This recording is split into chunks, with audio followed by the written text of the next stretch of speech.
ഫെബ്രുവരി 17 ക്രിസ്തുവിൽ അഭിമാനിക്കാം. ഫിലിപ്പി 3:2-9.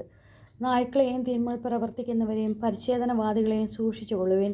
നമ്മളാണ് യഥാർത്ഥ പരിച്ഛേദിതർ. ദൈവത്തെ ആത്മാവിൽ ആരാധിക്കുകയും യേശുക്രിസ്തുവിൽ അഭിമാനം കൊള്ളുകയും ജഡത്തിൽ ശരണം വയ്ക്കാതിരിക്കുകയും ചെയ്യുന്ന നമ്മൾ. എന്നാൽ എനിക്ക് ശരീരത്തിലും പ്രത്യാശ വയ്ക്കാൻ കഴിയും. ശരീരത്തിൽ പ്രത്യാശയുണ്ടെന്ന് വിചാരിക്കുന്ന ആരെയേക്കാൾ കൂടുതലായി അതിനുള്ള അവകാശം എനിക്കുണ്ട്. കാരണം 8-ാം ദിവസം പരിച്ഛേദനം ചെയ്യപ്പെട്ടവനാണ് ഞാൻ.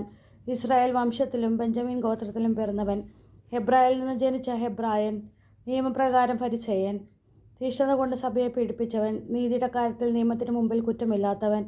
എന്നാൽ എനിക്ക് ലാഭമായിരുന്ന ഇവയെല്ലാം ക്രിസ്തുവിനെ പ്രതി നഷ്ടമായി ഞാൻ കണക്കാക്കി.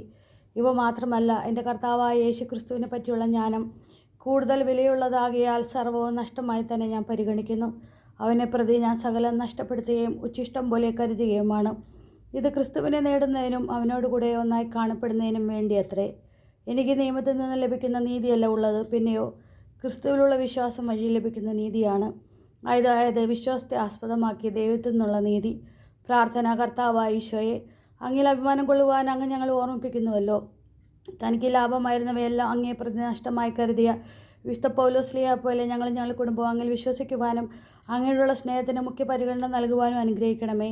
അങ്ങേ പ്രതി ഇന്നോളം ഏറ്റെടുത്തിട്ടുള്ള എല്ലാ നഷ്ടങ്ങളും ലാഭമാണെന്നുള്ള തിരിച്ചറിവ് ഞങ്ങൾക്ക് നൽകണമേ. അങ്ങയുടെ സ്ഥാനത്ത് സമ്പത്ത്, പ്രശസ്തി, നേട്ടങ്ങൾ, സ്ഥാനമാനങ്ങൾ എന്നിവയെ പ്രതിഷ്ഠിക്കാതിരിക്കുവാൻ ഞങ്ങളെ ശക്തിപ്പെടുത്തണമേ.